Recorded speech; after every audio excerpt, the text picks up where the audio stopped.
대표 연설에 나선 박홍근 민주당 원내대표가 민생 위기가 심각하다며 윤석열 정부를 무능하다고 비판했습니다. 특히 윤 대통령이 검찰을 사유화하고 있다고 목소리를 높이며 김건희 여사 특검 관철을 약속했습니다. 민주당과 정의당이 비공개 회동을 갖고 대장동 50억 클럽과 김건희 여사의 이른바 쌍특검 문제를 논의했습니다. 민주당은 두 특검 모두 조속히 추진해야 한다고 설득했지만 정의당은 대장동 특검이 우선이란 입장입니다. 국민의힘 당권 주자들이 제주 합동연설회를 시작으로 본격적인 레이스에 들어갔습니다. 양강 구도의 김기현 후보는 보수 정체성을, 안철수 후보는 수도권 실력론을 앞세웠는데 김 후보의 탄핵 우려 발언 파장이 계속 이어졌습니다. 파워 인터뷰 오늘은 승자 독식, 진영 대결에서 벗어나 협치의 정치 문화를 위한 선거제 개편 방향에 대해 초당적 정치개혁 의원 모임의 더불어민주당 민병덕 의원에게 들어보겠습니다.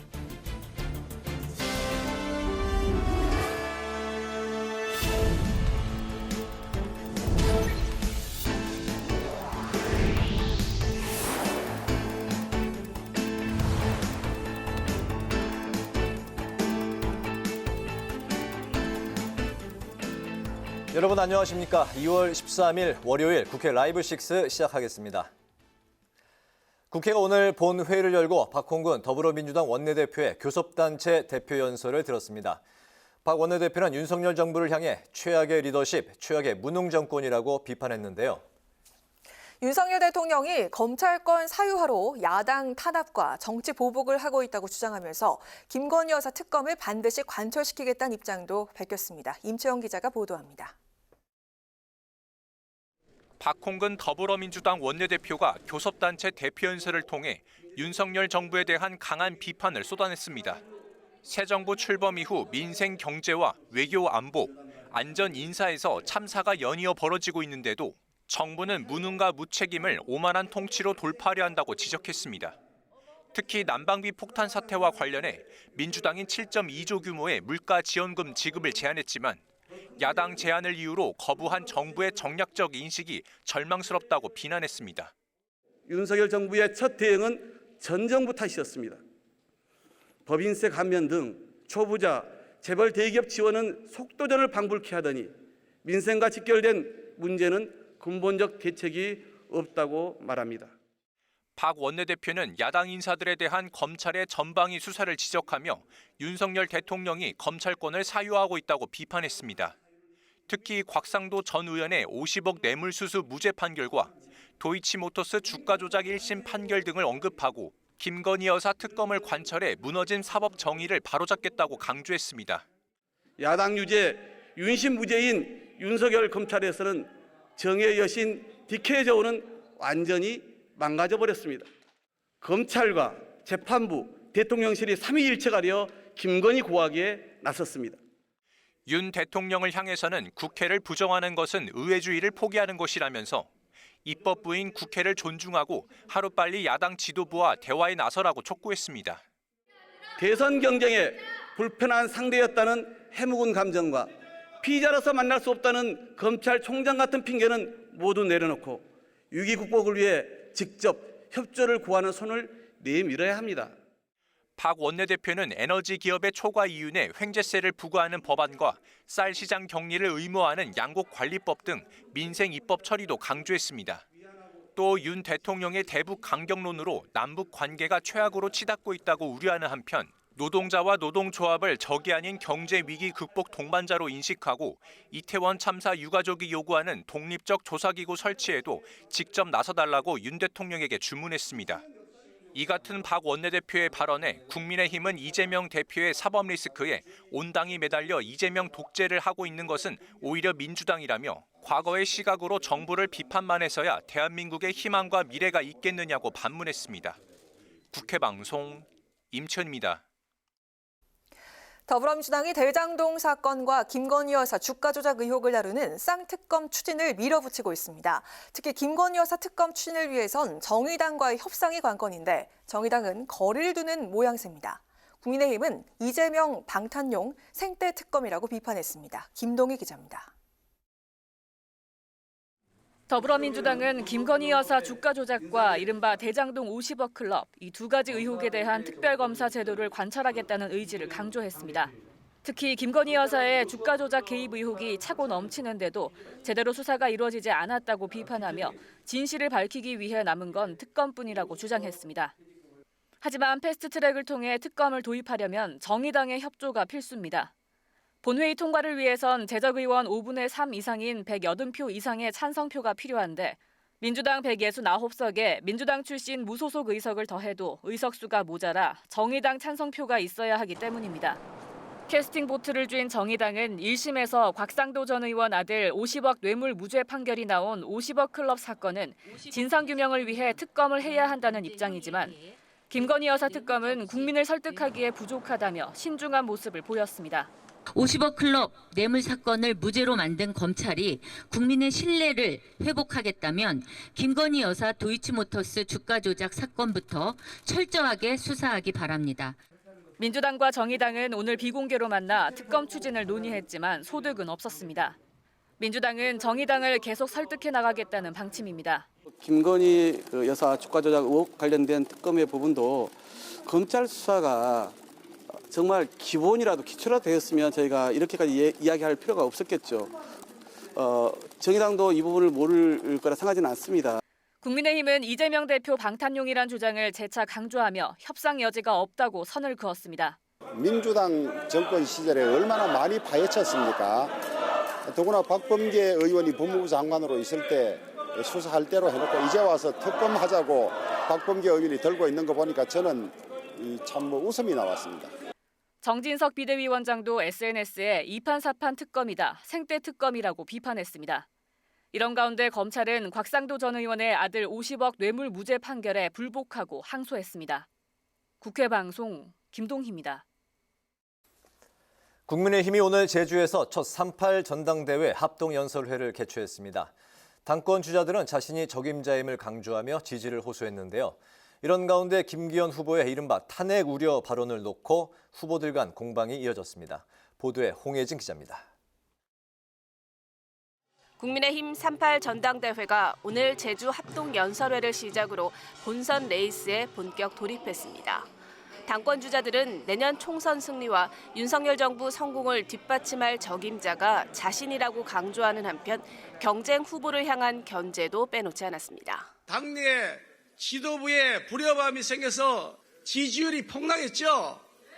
그 후유증이 지금도 남아 있습니다. 이번에 뽑는 당대표 또 이런 불협화음 일으키면 되겠습니까, 여러분? 줏대 없이 이리저리 끌려다니는 당대표, 혼자 힘으로는 설 수 없는 당대표, 이런 당대표로는 총선에서 이길 수 없습니다. 아이들이 따뜻하게 겨울을 나는 것에는 보수도 진보도 없습니다.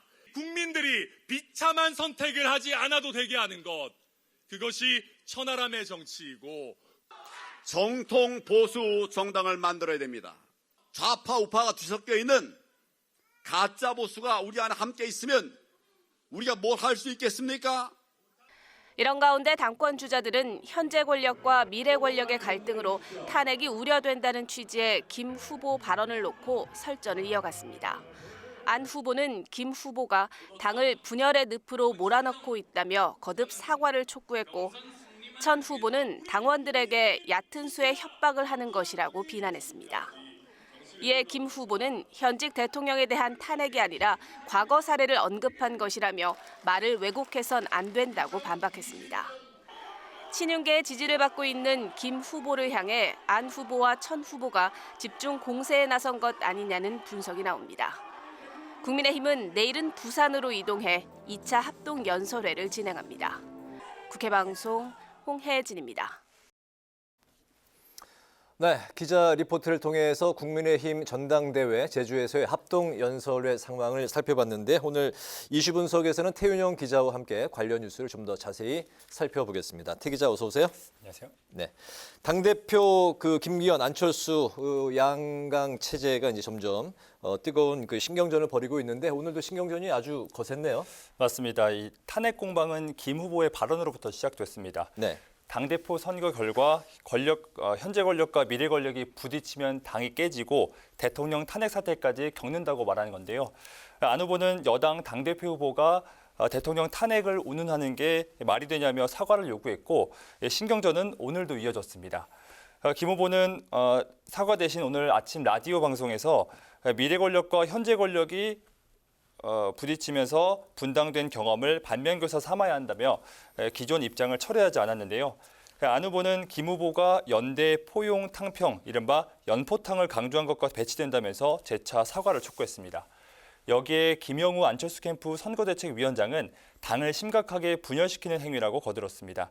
다만 친윤계 장제원 의원은 당정이 분리돼서 계속 충돌됐을 때 정권이 얼마나 힘들어졌는지를 강조한 발언이라고 생각한다면서 당정이 하나 돼야 한다는 책임 정치의 일환이라고 감쌌습니다. 네, 이번 전당대회에서 이준석 전 대표 존재감이 이제 다시 부각이 되고 있는데 오늘 그 전당대회 지원 사격에도 나섰죠? 맞습니다. 이번 전당대회에서 천하람 당대표 후보와 허은하, 김용태 최고위원 후보 등이 본선에 진출하면서 친이준석계의 선전이 눈에 띄고 있습니다. 여기에 이준석 전 대표가 후보들 지원 사격에 나서면서 인지도 향상 차원의 보폭을 넓혀가고 있는데요.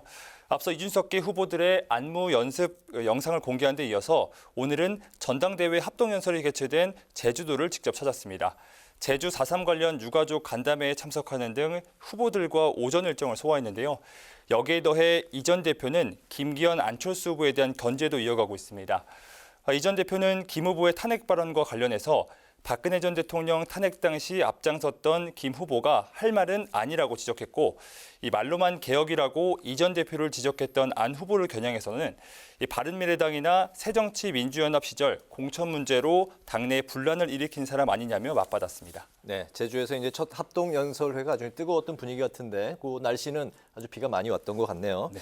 이제 그 민주당 소식으로 이제 넘어가 보겠습니다. 그 특검 주장에 힘을 싣고 있는 분위기인데 김건희 여사 특검, 대장동 특검, 지금 이른바 그 쌍특검을 공식화했죠? 맞습니다. 어제 조정식 더불어민주당 사무총장은 기자회견을 열고 쌍특검을 강조했습니다. 곽상도 전 국민의힘 의원의 아들 뇌물 무죄 판결과 도이치모터스 관련 주가 조작 사건 재판 결과를 언급하면서 검찰의 봐주기 수사였다고 주장했는데요. 오늘 박홍근 원내대표도 교섭단체 대표 연설을 통해서 재차 특검 필요성을 강조했습니다. 김건희란 이름만 9차례 외쳤는데요. 야당 대표는 불송치 결정이 끝난 사건도 들춰내면서 김건희 여사 주가 조작 의혹은 모르쇠로 일관한다고 비판했습니다. 재판부가 공소시효를 인정한 2010년 10월 21일 이후에도 김 여사 주가 조작 개입 의혹은 차고 넘친다면서 이 국민 특검을 반드시 관철하겠다고 강조했습니다. 네, 특검 추진을 위해서는 이제 정의당을 포함한 야당의 협력이 이제 가장 중요한데 입장 정리가 됐습니까? 어떻습니까? 민주당은 국민의힘 소속 김도읍 의원이 위원장인 국회 법제사법위원회를 우회해서 본회의에서 이 특검을 바로 올리는 패스트트랙을 염두에 두고 있습니다. 이때 필요한 게 국회 재적 의원 5분의 3의 동의, 그러니까 180석 이상의 찬성표인데요.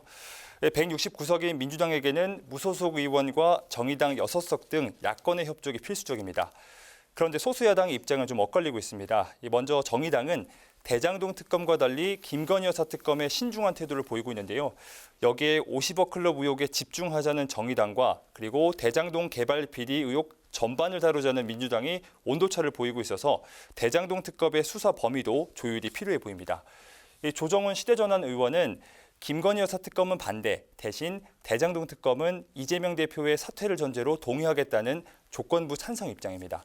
반면 용해인 기본소득당 의원은 쌍특검에 찬성하는 입장을 냈고요. 민주당은 김건희 여사 특검과 관련해서 원내대표와 정의당 간 협의에 나서겠다는 계획입니다. 한때 일각에서 정의당이 요구하고 있는 노란봉투법과 이 특검법을 함께 처리하자는 방안이 거론됐는데요. 하지만 이에 대해 진성준 민주당 원내 수석 부대표는 전혀 별개의 사안이라면서 연계할 뜻이 없다는 입장을 냈습니다. 민주당이 야당의 지지를 이끌어내 쌍특검을 추진한다고 하더라도 사실 대통령이 거부권을 행사하면 무위로 돌아가게 됩니다. 이에 대해 민주당은 특검에 대한 국민 여론이 높은 만큼 대통령도 끝내 거부는 못할 거라면서 자신하고 있습니다. 네, 어쨌든 이 특검의 마지막은 또 대통령의 거부권이라는 이제 또 큰 벽이 맞고 있는 상황이네요. 국민의힘 입장은 이 특검에 대해서 어떤 입장입니까? 김건희 여사 특검과 관련해선 정진석 비대위원장이 SNS 게시글을 통해서 하나부터 열까지 이재명 방탄이다. 그리고 생떼 특검이라고 날을 세웠습니다. 다만 50억 클럽 관련 대장동 특검과 관련해서는 주호영 원내대표가 곽 전 의원의 무죄 판결을 국민들이 납득하지 못하는 것 같다. 이 논의되는 걸 지켜봐야 한다면서 특검 참여 여지를 남겨둔 상황입니다. 네, 오늘 이슈 분석은 국힘 전당대회 상황 그리고 민주당이 추진하고 있는 쌍특검을 관련해서 자세히 살펴봤습니다. 태 기자 수고했습니다. 고맙습니다.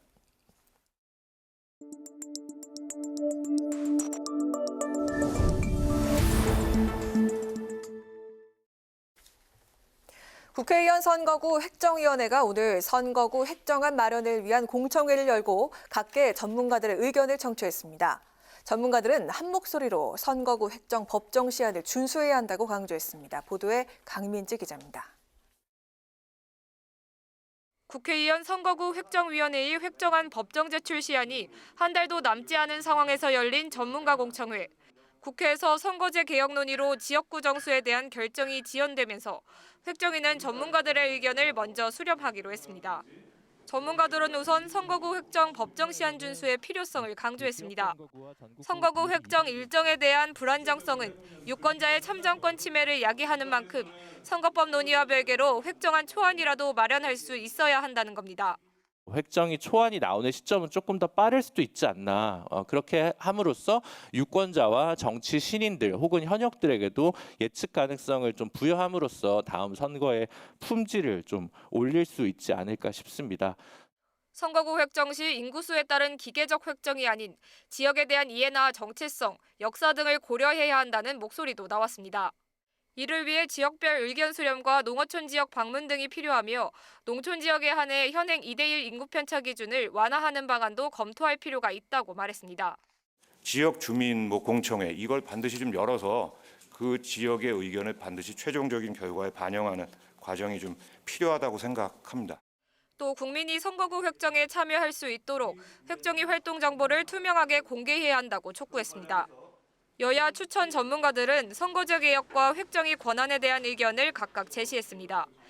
민주당 추천 인사인 김진영 전문위원은 국민 설득과 사회적 합의를 전제로 의원 정수와 비례의석 확대를 논의할 필요가 있다고 주장했고, 국민의힘 추천 인사인 김준석 동국대 교수는 획정위의 독립성과 권한을 강화해 국회의 현상 유지 성향을 제어하는 역할을 수행해야 한다고 지적했습니다. 의장님도 세비 동결 를 전제로 해서 의원 정수를 늘리는 것을 말씀하셨기 때문에 이 부분에 있어서는 저희가 열린 자세로 좀 논의를 할 필요가 있다라는 것이고요. 독립된 운영이 법적으로 보장된 획정위는 선관위와도 좀 더 거리를 둘 필요가 있다라는 생각이 듭니다. 송봉섭 국회의원 선거구 획정위원장은 선거관리위원회 등을 통해 획정위 회의 내용을 공개하도록 노력하겠다며 국회도 선거구 획정에 필요한 사항을 조속히 확정해 주길 기대한다고 밝혔습니다. 국회방송 강민지입니다. 지난주 간호사의 업무 범위 등을 규정한 간호법이 야당 주도로 본회의 곧바로 회부되면서 여야의 치열한 공방이 예상되고 있습니다. 보건의료업계에서도 간호법 수정을 놓고 찬반 논쟁이 거센데 쟁점이 뭔지 박지영 기자가 짚어봤습니다. 간호법안 대안에 대한 본회의 부의 요구의 건은 총 투표수 24표 중 가 16표, 부 7표, 무효 1표로 가결되었음을 선포합니다. 지난주 국회 보건복지위원회가 본회의 직회부를 의결한 간호법. 현행 의료법에서 간호사 조항을 떼어내 간호사의 업무 범위를 명확히 하고 처우 개선 등의 내용을 담은 제정법입니다. 간호법의 간호사 업무는 진료에 필요한 업무로 추진했다. 간호사 단독 의료 논란에 현행 의료법대로 진료 보조로 두기로 했지만 보건의료업계에선 법 제정 자체를 놓고 여전히 찬반 양론이 팽팽합니다. 의사단체는 간호사의 처우 개선 등은 의료법 개정으로도 충분하다는 입장인 반면 간호사단체는 초고령 사회 진입과 코로나19 등과 같은 감염병 대응을 위해 급증하는 간호 수요를 위한 것이라고 주장했습니다. 간호법 제1조 모든 국민이 의료기관과 지역사회에서 수준 높은 혜택을 받을 수 있도록 간호에 관해 필요한 사항을 규정한다는 내용도 쟁점으로 꼽힙니다. 의사단체는 이 조항을 근거로 간호사가 의사 없이 독자적인 의료 행위가 가능할 것이라고 해석하지만 간호사단체는 간호사법엔 단독 개원 조항이 없어 간호사가 의료기관 개설을 통한 진료는 불가능하다는 입장입니다. 또 간호사 업무에 간호조무사가 수행하는 업무 보조에 대한 지도 조항도 논란거리입니다. 간호조무사 업계는 노인 요양시설과 어린이집 등이 간호조무사를 단독으로 고용할 수 없게 돼 결국 자신들의 일자리를 잃게 될 것이라며 반발하고 있습니다. 간호법이 본회의에 직회부되면서 보건의료업계의 갈등은 격화되고 있습니다. 대한간호협회는 간호법 제정으로 숙련된 간호 인력이 지속적으로 근무할 수 있는 환경이 만들어질 것으로 기대하며 환영의 뜻을 밝혔고, 대한의사협회는 보건의료체계가 붕괴될 것이라며 간호법을 철회하고 보건의료인 상생 법안을 마련해야 한다고 촉구했습니다. 여야도 충돌했습니다. 한마디로 법 사위를 완전히 무력화하고 허수아비로 만드는 겁니다. 계속 이런 식으로 폭주를 일삼는다면 국민들은 내년도 총선에서 민주당을 소수 정당으로 전락시키고, 그럼에도 법사위 회부되고선 법안 심사에 전혀 진척이 없었습니다. 간호법은 269일, 국회법에 따라 30일이 경과한 3월 본회의에서 책임 있게 처리하겠습니다. 법안 내용부터 처리 절차까지 상당한 갈등을 빚고 있는 간호법. 본회의 통과까지 상당한 진통을 예고하고 있습니다. 국회방송 박지영입니다. 여야 의원 141명이 참여하는 국회 초당적 정치개혁 의원 모임이 보수와 진보, 시민단체와 함께 정치개혁 방향을 논의했습니다. 발제에 나선 박서군 정치개혁 공동행동대표는 민심대로 의석수가 배분되어야 한다며 의원 정수 확대 필요성을 강조하고 재원 부담 절감을 위해서 의원 간 연동형 입법 보좌관 제도를 제안했습니다. 토론회에 참석한 여야 의원들은 대한민국 정치의 고질적인 지역주의를 극복하고 국민적 공감대를 얻을 수 있는 개혁이 돼야 한다고 강조했습니다. 도시 침수 대책 마련을 위한 입법을 논의하는 토론회가 노웅래 박대수 의원과 환경부 주최로 열렸습니다. 발제를 맡은 이상원 국토연구원 안전국토연구센터장은 기존 홍수관리 대책으로는 도시 하천유역의 홍수 피해를 예방할 수 없다며 도시 하천유역에 대한 종합 침수 방지책이 필요하다고 강조했습니다. 하수 관리책으로는 강물이 흐르는 유역 전체나 근처 공간을 활용해서 대규모 첨단 지하 방수로를 설치하는 것을 예로 들었습니다. 도시 하천유역 침수 피해 방지 대책법을 대표 발의한 노웅래 의원은 사업의 연계성과 효율을 고려해서 환경부를 주관 기관으로, 행정안전부를 협력기관으로 정해 부처 공동 입법으로 법안을 추진했다고 말했습니다. 박대수 의원은 최근 집중호우와 태풍 흰남노로 사망자가 발생하고 포항 철강 산업단지가 침수하는 등 기후변화로 인한 피해가 잦아지면서 도시 홍수 예방 대책 마련이 더 절실해졌다고 밝혔습니다. 의원 연구단체인 국회 글로벌 혁신 연구 포럼이 오늘 이명규 전 삼성전자 사장을 국회로 초청해 특별 강연을 들었습니다. 국내 반도체 산업을 이끌어온 임 전 사장은 기술 인재 확보가 미래 반도체 사업의 경쟁력을 좌우할 것이라고 전망했습니다. 무소속 양양자 의원은 기술 패권국으로 도약하기 위해서는 정부 차원의 정책과 입법 지원이 필수라고 강조하고 국내 반도체 산업 성장을 위한 지속적인 관심도 당부했습니다.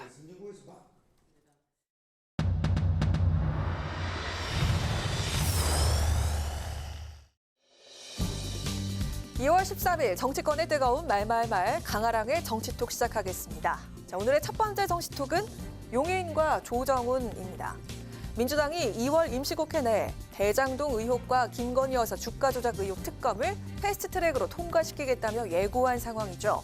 이런 상황에서 캐스팅부터 역할을 할 소수 정당들의 의견이 엇갈리고 있습니다. 대장동 사건과 김건희 여사 주가 조작 사건, 쌍특검이 필요합니다. 검찰 수사가 심각한 불공정 시비에 직면해 있으며 관련 논란에 충분한 근거가 있다고 판단합니다. 그렇기에 두 사건에 대해 특검을 통해 공정하게 수사할 것을 제안합니다.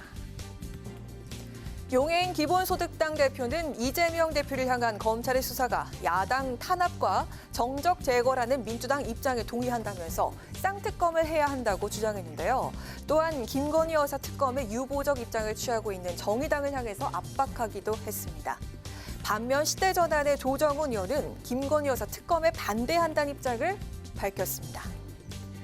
이재명 대표의 검찰 소환 뉴스 줄이겠다는 전략이 아닐까. 특히 현직 대통령 배우자에 대한 특검은 모든 민생 이슈를 빨아들이는 블랙홀이 될 거기 때문에 매우 신중해야 된다고 생각합니다. 대장동 특검은 김건희 여사 특검하고 주장과 달리 명명백백히 드러날 것들이 맞다고 생각합니다. 한 가지 걸림돌이 있는데 바로 여기에 이재명 대표가 연루되어 있다는 겁니다. 김건희 여사 특검을 패스트트랙으로 지정하기 위해선 재적 의원 5분의 3, 그러니까 180석의 동의를 얻어야 한다는 조건이 있습니다. 현재 민주당 소속 의원 169명과 특검에 찬성한 기본소득당 1명이 동의를 한다고 해도 야권 성향의 무소속 의원들 5석 그리고 정의당 6석의 협조가 절실한 상황입니다. 정의당은 김건희 여사 특검보다 이재명 대표의 체포동의안 가결이 우선이라면서 신중론을 보이고 있습니다. 민주당은 이재명 방탄 꼼수로 김건희 특검을 주장하는 것은 아닌지 스스로 입증해야 합니다. 못하겠으면 공정한 법 집행 운운할 자격이 없는 것입니다. 모든 일에는 순서가 있습니다. 지금은 이재명 대표에 대한 체포동의안 가결이 우선입니다. 대장동 의혹과 김건희 여사 주가 조작 의혹을 함께 특검하자는 의견과 대장동 의혹부터 밝히자는 의견까지 소수 정당의 입장이 엇갈리고 있습니다. 2월 임시국회에서 특검 법안은 처리될 수 있을까요? 자, 이어서 오늘의 두 번째 정치톡은 여당 전당대회 축제로입니다. 윤심 경쟁으로 얼룩진 국민의힘 전당대회 5명을 벗어던지기 위해 당대표 후보와 최고위원 후보들이 나섰습니다. 본 경선의 첫 일정인 합동연설회를 앞두고 전대를 축제장으로 만들기 위해 고군분투하는 모습인데요. 이색 홍보에 나선 후보들 모습부터 보고 오실까요? 사랑한다 국민 준비.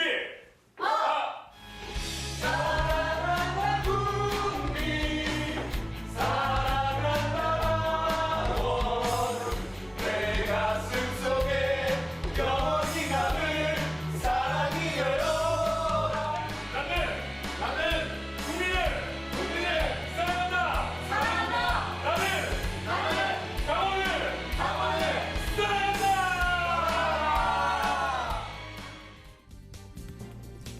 네, 먼저 이준석계로 분류가 되는 천하람, 허은하, 김용태, 이기인 후보는 연세대 응원곡을 패러디한 홍보 영상을 공개했습니다. 사랑한다 국민이란 가사를 강조하면서요. SNS와 동영상 플랫폼을 활용해서 당원들과의 접촉에 나선 모습인데요. 반면에 친윤계로 꼽히는 김병민 최고위원 후보는 국민의 노래를 발표했습니다.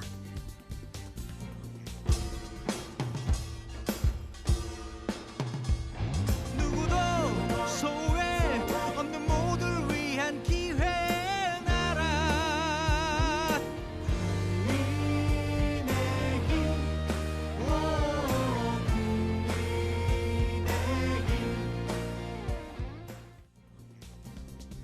김 후보는 자신이 만든 당 정강 정책을 가사로 한 국민의힘 응원가를 발표했는데요. 국민의 노래가 당 통합과 화합의 상징이 되길 바란다면서 후렴구를 따라 불러 SNS에 올려달라고 밝혔습니다. 서로를 향한 공세와 신경전은 잠시 내려놓고 챌린지 참여를 독려한 당대표와 최고위원 후보들. 이런 노력들이 모여 전당대회가 진정한 축제장으로 거듭날 수 있을지 지켜봐야겠습니다. 지금까지 강아랑의 정치톡이었습니다.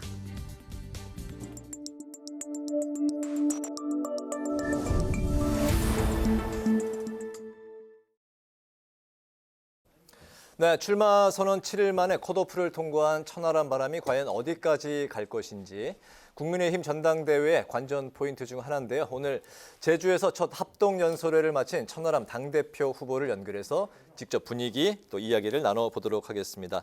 후보님 안녕하십니까? 반갑습니다. 네. 네, 후보님. 네, 후보님 나와 계실까요? 네.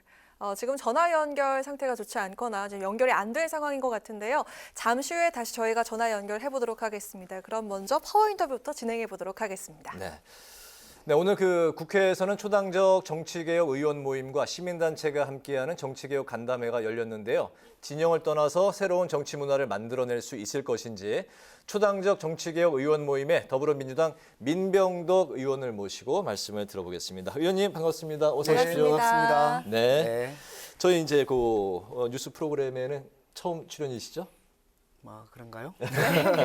나와주셔서 감사합니다. 네, 네. 감사합니다. 초당적 그 정치개혁 의원 모임이 그 의원들이 자발적으로 이제 만든 모임이라고 들었습니다. 근데 참여자가 예상보다 꽤 많습니다. 139명. 이건 이제 네. 여야 이제 뭐 그 다 통틀어서 네. 예, 여야를 떠나서 이렇게 그 의원 숫자가 나온 거죠? 네네. 네. 생각보다 참 많이 모였다는 게 이제 중평인데 정치개혁 모임에 참여하는 의원들이 이제 그 대거 동참했다는 거, 이 139명이 그 의미하는 이 숫자 어떻게 해석하십니까? 저는 이제 18명에 속해 있는 운영위원인데요. 저희 운영위원들이 연락을 했어요. 그래서 다 많은 분들이 선뜻 이렇게 가입하시겠다고 하시더라고요. 네. 근데 그 이유들을 보면은 지금 정치에 대해서 정치인들이 이대로 가면은 안 된다. 국민들이 여기는 이 정치인에 대한 불신, 이것을 이대로 된 상태에서는 정치하기 어렵다. 이렇게 생각하시는 것 같아요. 예를 들면 우리 경제, 대한민국 경제라든지 그다음에 군사적인 부분이라든지 문화적인 것, 특히 문화적인 부분. 세계의 탑을 달리고 있는 거거든요. 근데 정치만 매우 후진적입니다. 그 이유가 이제 정치가 효능감을 국민들에게 주지 못하기 때문인데, 즉 신뢰를 그렇게 얻지 못하고 있기 때문인데 네. 어떻게 하면 신뢰를 얻을까? 이 부분과 관련해서 절박함이 저를 포함해서 국회의원들에게 다 있습니다. 네. 자, 그 선거제 개편에 대해서는 여야 모두가 동의를 하고 있는 상황인데 좀 더 구체적으로 가보면 좀 입장이 달라지는 부분들이 있죠. 먼저 그 비례대표 부분부터 보도록 하겠습니다. 자, 요즘 논의되고 있는 그 의원 정원수를 늘려서 비례대표를 확대하자. 이 방안은 어떻게 생각하시나요? 저는 이제 기본적으로 의원 정수를 늘려야 된다. 죄송스럽지만 이렇게 생각을 합니다.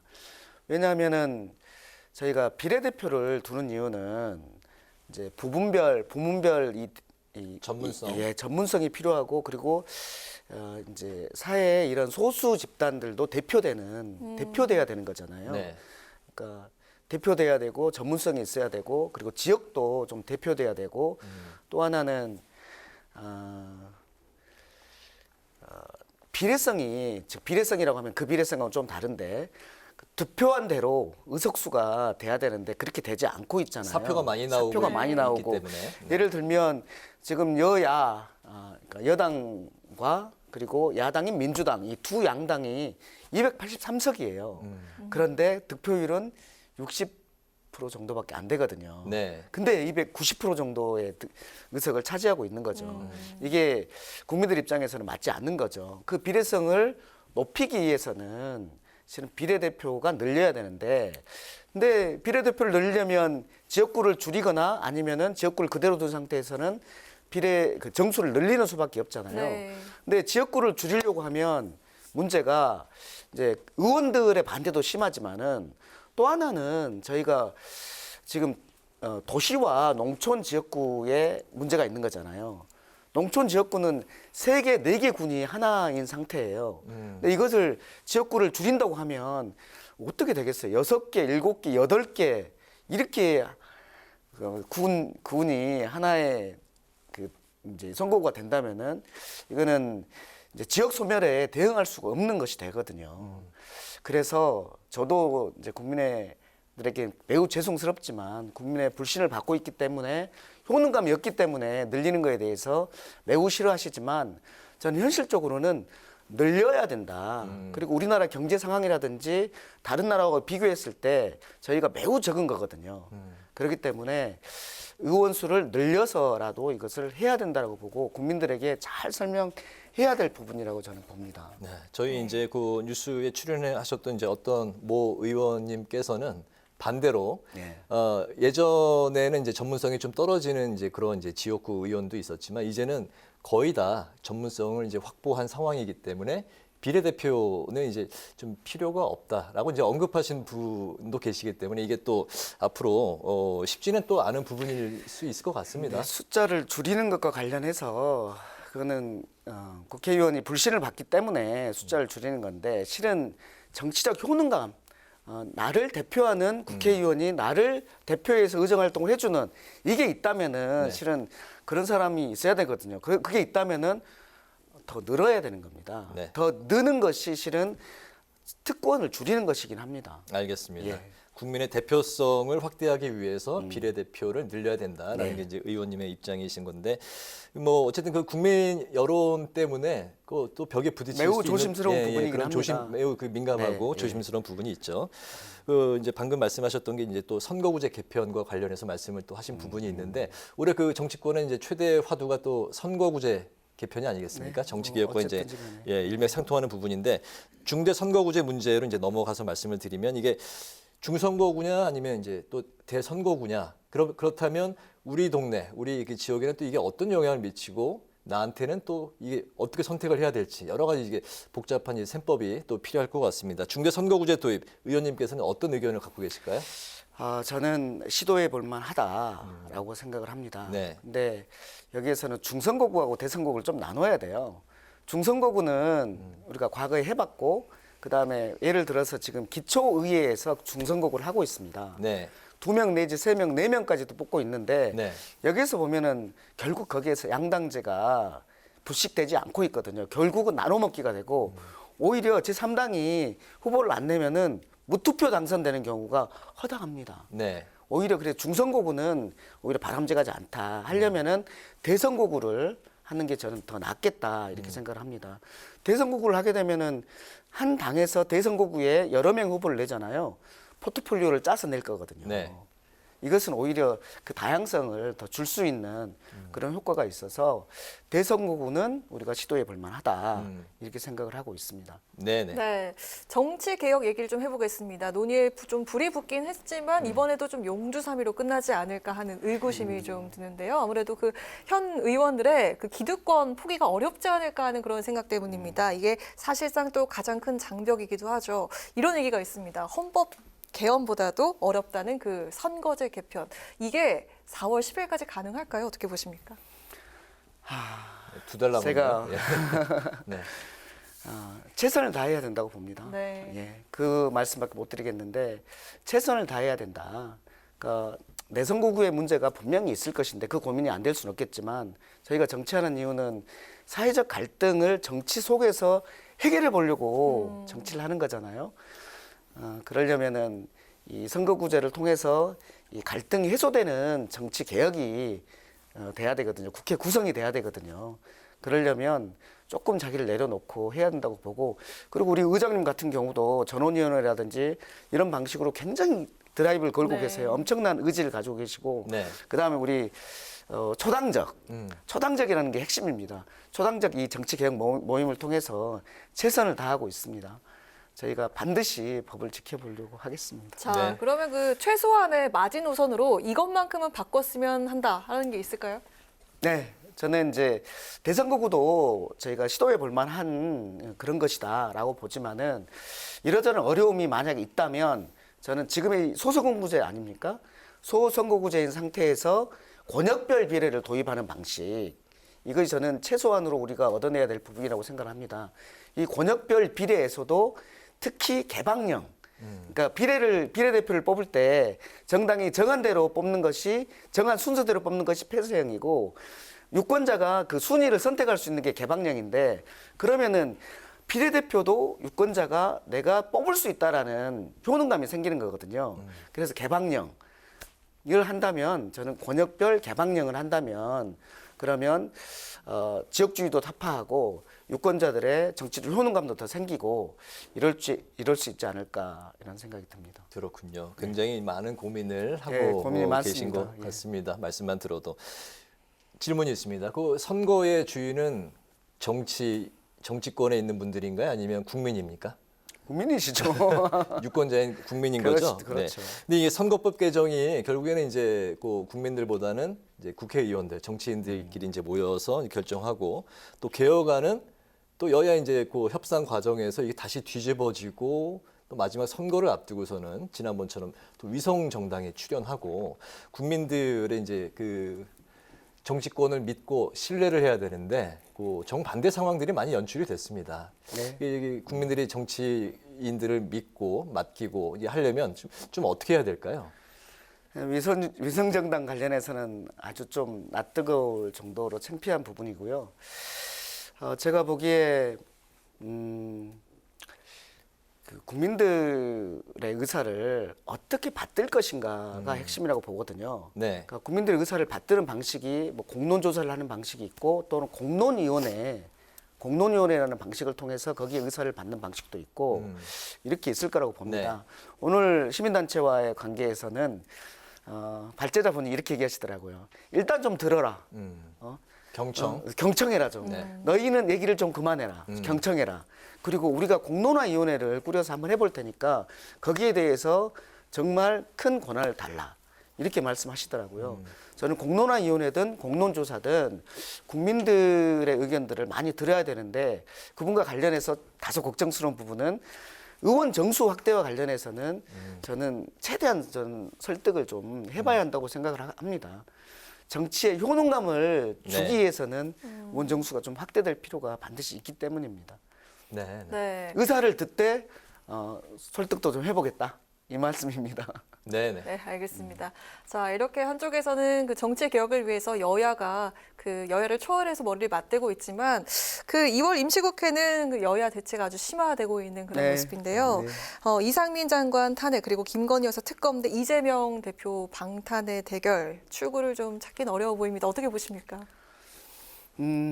저는요 이재명 대표 방탄 부분은 우리 국힘당에서는 모든 것을 이재명 대표 방탄 때문이다라고 합니다. 심지어는 난방비 폭탄과 관련해서 이거에 대한 민생 지원을 하자라는 얘기까지도 이재명 방탄을 위한 것이다라고 얘기하시던데 저는 이재명 대표와 관련해서는 수사를 하세요. 적법한 절차를 거쳐서 수사를 하시면 됩니다. 수사를 하지 말라고 하는 게 아니라 검찰이 가지고 있는 권한과 그리고 피해자의 적법한 권리를 보장하면서 수사를 하시면 됩니다. 오히려 일반인보다 훨씬 덜 권리를 좀 묵살하면서 하는 경향이 있는데 그거는 그렇게 하시면 됩니다. 중요한 것은 저는 그거랑 차원이 달라요. 이상민 탄핵 같은 경우는 12구 이태원 참사가 일어났는데 이거에 대한 책임을 누구라도 져야 되는데 아무도 지지 않고 뭉개고 있는 이 상황에 대해서 국민들은 책임을 지우라고 하는 것이고 국회는 국회의 몫을 한 거거든요. 그리고 김건희 특검 같은 경우에는 생각해 보십시오. 누구는 수사하고 누구는 수사 안 합니까? 누구는 수사기관에 가는 시간 조율까지도 특혜라고 이렇게 하시는데 누구는 권오수 재판이나 이런 것들을 통해서 주가 조작이라든지 코바나 콘텐츠 뇌물과 관련된 것들이 그대로 있음에도 불구하고 수사를 전혀 안 한다. 이것은 헌법 11조에 있는 모든 국민은 법 앞에 평등하다는 이 법치주의에 대한 명백한 위반입니다. 그렇기 때문에 저는 이 특검과 이상민 탄핵과 그다음 김건희 특검과 지금 논의되고 있는 대장동 50억 특검 이건 다 다른 거다. 그래서 이것을 엮으려고 하지 마시라. 이재명 수사는 적법한 절차에 거쳐서 하셔라. 알겠습니다. 정치 국면이 이제 본격적으로 이제 특검 국면으로 치닫고 있는 것 같습니다. 그 여야 간의 그 쟁점 사안으로 이제 또 화제를 옮기니까 톤이 한 단계 높아지셨습니다. 저희가 농성 중인 좀 첨예한 그런 부분이기 때문에 이해하겠습니다. 제가 농성 중에 있습니다. 그러시군요. 지금 국민들이 근데 사실 국회에 가장 바라는 건 잘 먹고 잘 사는 것 아니겠습니까? 물론입니다. 또 경제가 무척 어렵기 때문에 민생에 대한 이제 부분인데 의원님께서 이제 코로나 손실보상 특별법을 이제 내셨습니다. 지역구인 고 안양 포함해서 이게 시급한 민생 해결을 위해서 국회가 가장 어떤 부분부터 발벗고 뛰어야 된다고 생각하십니까? 제가 민생파 민병당 아닙니까? 민생파임을 자임해왔고 계속해서 그 활동을 해왔고 제가 정치적 발언을 하는 경우는 실은 별로 없습니다. 계속 민생 정책에 대한 얘기들 하는데 손실보상 코로나가 끝났어요. 그 손실보상은 100점짜리는 아니지만 6, 7점짜리는 되고 이 상황에서 코로나 끝나면 잘 될 줄 알았는데 고물가가 때문에 너무 어려운 상태 아닙니까? 그리고 그 물가를 잡기 위해서 고금리로 너무나 어려운 상태에 있습니다. 저는 그래서 금리 투사가 되려고 하거든요. 무슨 말이냐면 금리 투사. 금리를 잡아야 된다. 그래서 물가를 잡기 위해서 고금리만 답인가? 다른 방법도 있지 않은가? 라는 걸 찾고 있는 상황이고 근데 고금리 이 부분도 잡기 위해서 제가 두 가지를 좀 했습니다. 벌써 금리 인하 청구권을 했어요. 금리 인하 청구권. 금리 관련해서는 은행은 올릴 때에는 자기가 알아서 올리고 낮출 때에는 아무 말도 안 해요.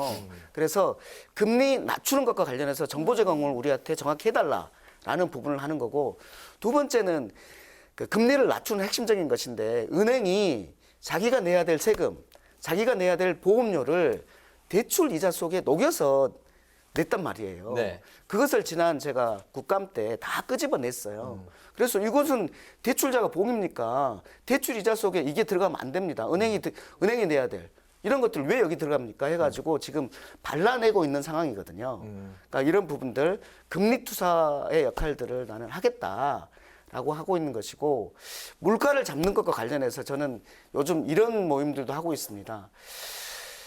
물가를 잡기 위해서 금리만이 아니라 부가세를 필수제에 대해서 부가세를 한시적으로 낮춰보자. 이런 모임까지 하고 있거든요. 네네. 연구 중입니다, 지금. 네네. 그래서 이 물가를 낮추는 방법과 관련해서 무수한 전문가들 제가 만나고 있는데, 우리 시청자 여러분들께서도 물가 낮추는 아이디어가 생기시면 민병덕한테 페북으로 메시지를 보내주시죠. 알겠습니다. 정치 개혁과 또 민생, 거기에 이제 또 농성까지 굉장히 불철주한 노력을 많이 하고 계신 것 같습니다. 이제 오늘 파워 인터뷰 마칠 시간이 됐습니다, 의원님.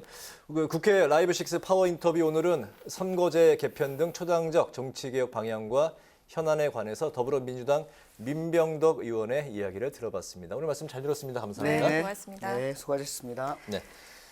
이어서 출마 선언 7일 만에 컷오프를 통과한 천하람 바람이 과연 어디까지 불 것인지 국민의힘 전당대회 관전 포인트 중 하나인데요. 오늘 제주에서 첫 합동 연설회가 있었습니다. 천하람 당대표 후보 연결해서 직접 현장 분위기 포함해서 이야기를 들어보겠습니다. 후보님 나와 계십니까? 네, 안녕하십니까. 국민의힘 당대표 후보 천하람입니다. 네, 홍보 동영상 저희가 이제 그 앞에 코너에 나왔기 때문에 다 같이 지켜봤는데 몸이 굉장히 부드러우시더라고요. 연습을 네. 많이 하셨던 것 같습니다. 표정도 좋으시고. 네, 꼭 축제의 장이 돼야 된다고 하셨는데 정말 대학 축제의 응원가 분위기였어요. 그러니까 저희가 아무래도 이번 전당대회가 좀 무서웠거든요. 네. 그러니까 뭔가 이렇게 막 유승민 전 의원, 나경원 전 의원 낙마하고 안철수 또 후보에 대해서도 굉장히 강한 어떤 공격들이 들어오고 이러면서 우리 여당의 전당대회가 좀 축제가 돼야 되는데 이게 너무 무섭다. 이게 좀 후보나 지지자들에게 트라우마로 남는 거 아닌가 하는 걱정이 있었습니다. 그래서 전체적으로 우리가 좀 분위기 자체는 좀 더 재미있게 가자라는 것이 있었고, 오늘 연설회에서도 지금 저랑 같이 하고 있는 천하용인, 그러니까 허은하, 김용태, 이기인 후보 모두 좀 민생 이슈를 내용적으로는 다뤄보자, 그렇게 생각을 하고 오늘 연설회에 임했습니다. 알겠습니다. 천하람 바람 돌풍이 이제 분명히 불고 있는 상황인데, 근데 이제 일각에서 천하람식 정치로 이제 승부를 해야 될 때가 됐다. 이준석계로 분류가 되지만 자신의 색깔을 내야 될 때가 됐다. 이준석 전 대표의 차별성, 좀 어떤 점을 부각시킬 수 있을까요? 저는 이준석 대표 따라 하려고 해도 못합니다. 그러니까 거기는 보면은 이준석 대표 같은 경우에는 축구 선수로 치면은 진짜로 질라탄 이브라이모비치 같이 굉장히 공격력이 뛰어난 그런 스타일이고요. 저는 오히려 약간 바르셀로나의 뿌요리라든지 이런 스타일처럼 좀 팀을 단단하게 이렇게 끌고 가는 리더 스타일이 좀 더 강하거든요. 그러니까 이걸 이제 아직 대중들께서는 조금 느끼시는데 시간이 조금 걸리시겠지만은 이번 전당대회가 조금만 더 진행이 되면 제가 목소리 높여가지고 저는 이준석 대표와 다릅니다, 이렇게 하지 않더라도 자연스럽게 천하람 후보가 조금 더 묵직하고 진중한 스타일이구나라는 것을 느끼시게 되리라고 생각합니다. 네. 자, 궁금해지는 대목이 하나 있습니다. 당대표가 되면 이른바 윤핵관부터 퇴출시키겠다, 이렇게 공언하셨는데요. 자, 그럼 윤 대통령을 지지하는 정통 보수층 표심은 아예 기대를 하지 않는 건지 궁금합니다. 당대표가 또 만약에 되더라도 이른바 윤핵관 퇴출이 과연 잡음 없이 순조롭게 될 수 있을까, 이게 궁금한데 말씀 한번 들어볼까요?